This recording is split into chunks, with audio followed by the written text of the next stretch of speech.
Hello everyone and welcome. Make a cup of your favorite drink and get comfortable because this is a wonderful time for news stories from Yellowcat. Send your own stories in the comments below and maybe they'll be in our new video. Who is that guy or that girl from your office and what did they do to earn that title? I'll start. I used to work inside sales at an HVAC company just outside of Toronto. There was a guy named Stan. Stan was money. He tried so hard to be social, but didn't quite know what he was doing, which often led to hilarity. Here are a few examples of Stan being Stan. Upon learning a coworker was Polish, he said, "You're a Polak?" Then told her every anti-Polish joke he knew. He genuinely thought she would find it funny, and he was laughing the whole time. After not getting a promotion after his review, there were no positions for him to move into, nor was he anywhere near qualified. He created a petition to have our sales manager fired and went around to everyone in each department and asked them to sign it. Nobody signed it except for him. My favorite was at a company barbecue. Stan and one of the guys from shipping decided to do mushrooms. The barbecue was at the president of the company's house, so this was wildly inappropriate.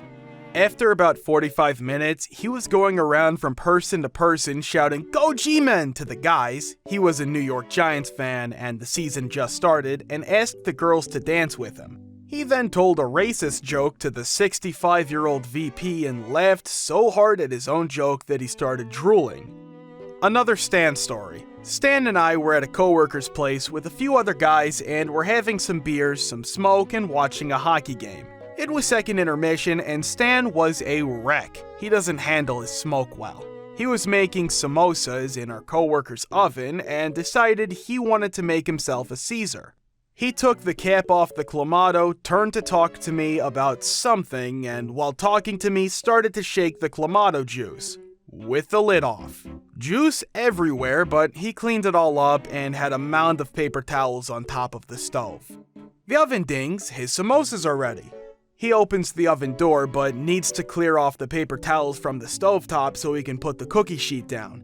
He stood there staring at the situation for well over a minute, totally confused as to how he was going to get out of this pickle. I gave him a plastic bag to put the dirty paper towels in so the stovetop would be cleaned off. Problem solved. Good idea, thanks man, says Stan. Nope. Stan then uses the plastic bag as an oven mitt and picked up the hot cookie sheet out of the oven with nothing but a thin plastic bag between his hand and the hot metal. The bag instantly melted to his hands and he burnt himself pretty bad, smashing the sheet against the wall. Samosas everywhere. We had to take him to the hospital, but we were all way too drunk to drive, so we all walked 15 minutes to the ER. I miss that guy sometimes. He made the work in H of a lot more interesting. A guy at my work, let's call him Roger, claimed you can get high-octane racing fuel by mixing 89-octane and 93-octane gas in your tank. Roger told me on my first day here 7 years ago that if I wanted to know any good Asian massage parlors nearby, he'd recommend the good ones with the happy endings. First day at work. He used to watch webcam girls from the Philippines on his desktop at work, stripping, doing other unsavory things, etc. Then he went over and married one, and now she lives here. She's half his age and probably less than half his size. He took a Filipino coworker to see his buddy's band at a local bar. Turns out it was a biker bar frequented by a lot of some kind of Aryan Nation-style bikers. The coworker told me that there were signs up extolling the virtues of white supremacy and that everyone was glaring at him the entire time he was in the bar. When he pointed it out, Roger just laughed and said, "I come here all the time, it's no big deal." Roger snores through meetings. Roger, at one time, had some kind of narcolepsy or something and would fall asleep in his cube. Coworkers frequently threw things at him to wake him up. The weird thing is, he's actually a pretty nice guy. If you got arrested or something and called him at 3 a.m. to come bail you out, he'd do it even if he'd only met you once for like 10 minutes. He's very friendly and sociable, he's just really strange. I used to work with Brian, about 230 pounds of pure software geek. He had a full beard like Grizzly Adams, baths and showers were not on his list of important things to do. Once we flew him to the client site to help solve a pesky problem. I reminded him to dress for the occasion. I greeted him at the front lobby and was shocked to see him with a collared shirt that had never been ironed and his tie tied directly to his neck. Not under the collar, just wrapped around his neck. When I mentioned it to him, he said, "If that's my only problem, then we're in good shape." Used to work with a guy who was an excellent engineer but frequently subject to fits of rage when things didn't go well with what he was working on. Picture the scene. Typical cubicle farm with engineers hard at work and the only sound you hear is the sound of tapping on keyboards. Suddenly, the sound of hysterical, angry cursing and someone slamming their keyboard on the desk repeatedly. Everyone leaps to their feet in alarm like a coterie of prairie dogs scanning the room for the source of the noise. Almost at once, everyone realizes that it's just him having another tantrum, smiles at each other, and quietly sits back down. Later, our secretary walks over to his office with a new keyboard, puts it on his desk without a word, and then walks back. Working in an open concept office where we used an instant messenger to communicate. One day, working late, it's only myself and that guy. He disappeared for 20 minutes, then came back, but I didn't notice much. He types to me, "Hey, do you like my haircut?" And I look over, and he has just locked eyes with me after shaving his head with a razor in the bathroom. Our guy only recently got fired. One of the conclusions we had eventually reached about him was that he was completely incapable of feeling empathy, which is not really the best person to have as your main customer support representative, but that was what he had been hired to be. He was most frightening in that position because he never stopped smiling or being cheerful, even if the customer was freaking out at him or he was bored out of his mind. This in itself doesn't call for alarm, but he was a strange dude. On his second week in the office, he found out that there weren't any dentists that provided ozone therapists in our city, so he took 2 days off and drove to a nearby city in order to get his teeth ozoned. He would ask, "How was your weekend?" in the most interested voice you could imagine, inflection perfect with Tobias Funk asking, "How are you?" You could tell him, sure, with him exploding into laughter at every event that happened, no matter what it was. If you asked him how his weekend was, he would be extremely sure it was a great weekend, but then wouldn't be able to recall exactly what he did. Ever. After a month of working there, he started complaining that our insurance company, which he wouldn't receive benefits for until he had been there for 3 months, didn't cover his ozone therapy. He kept a steamer crockpot thing in the break room and steamed a mixture of carrots and spinach every single morning, which he would then eat out of a bowl at around 10 a.m. The smell was atrocious, and everyone complained about it the first day he did it, until we found out someone was making that horrible smell on purpose.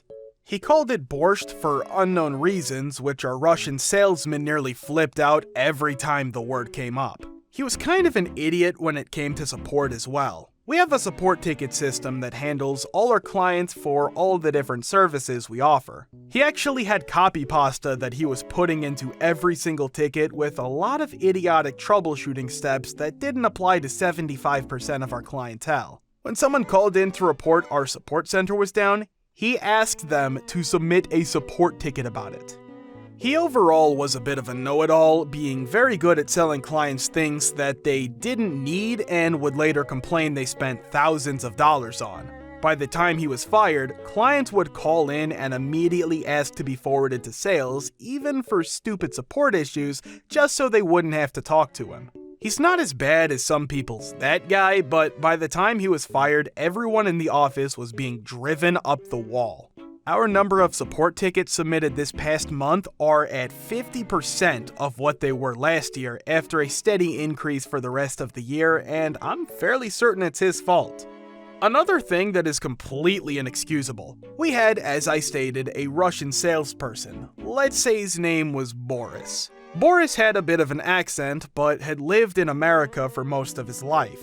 He pronounced his name, or at least his name in this parallel example, Boris. Support guy insisted on it being Boris. We were all too polite to correct him, but he knew it was wrong. He knew it.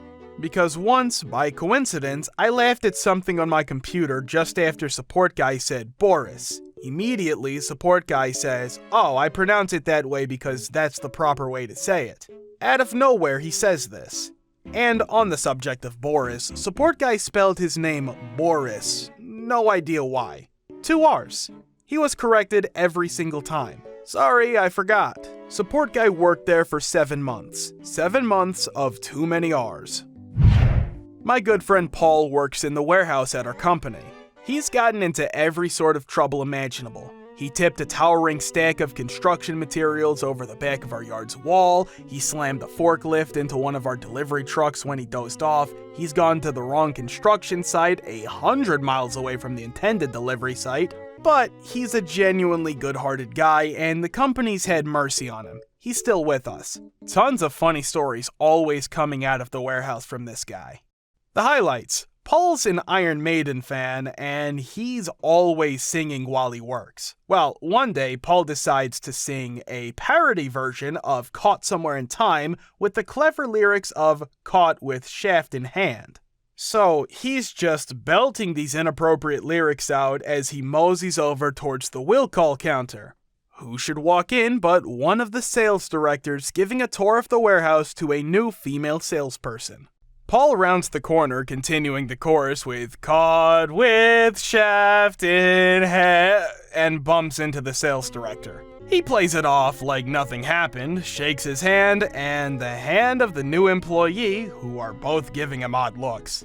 To add to the hilarity, when they finally depart, we notice his fly's been down the entire time.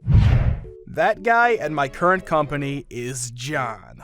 John is a conspiracy theorist. He believes that the anti-theft RFID things at the doors of Walmart are designed to scan your credit cards and the metal strip in money in your wallet to see how much money you have to spend.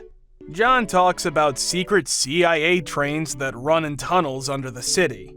John used to work for a cell phone company and tells us stories of how he installed scanners on light poles on nearly every major road to scan for a unique identifier that all vehicles emit for government tracking purposes. John believes the building we work in has chemicals applied to HVAC system, which is making us more compliant with government programs. John will never use his ATM card to buy meals because he doesn't want the government to track what he eats. John calls a $20 bill a Yuppie Meal coupon. I actually thought that one was funny. Ice cream is called whipped lard. Eating at Panda Express is eating an endangered species meal. John once told me about his collection of different sized rubber gloves he has at home. He has a pair that go up to his shoulders for cleaning the bathroom. John also believed that all major leaders of the world belong to the same family tree. Also, our building has anti-earthquake devices attached to it, so the building shakes gently every so often. John claimed that the shakes were the CIA shooting mind control beams up from their underground trains. John believes our secretary at the front desk keeps a log of when John entered and left the building. Most days, John would ride the train to work, and every so often he would say, "Better stay indoors, they are spraying again." Spraying mind control drugs, that is. I forgot to mention that he made custom tinfoil hats that he used to sell on the web. Unfortunately, I don't have a link. He also made jester hats with detachable bells so you could wash them without the bells getting rusty from the water. Sadly, John quit a few months ago. On the day he quit, he sat in his car in the parking garage for 4 hours before he worked up the guts to call his boss on the phone and quit. He instructed that his desk be boxed up and sent to his house. No one has heard from John since. Thank you for watching. Thank you for subscribing, the likes, and the comments. See you in the next video.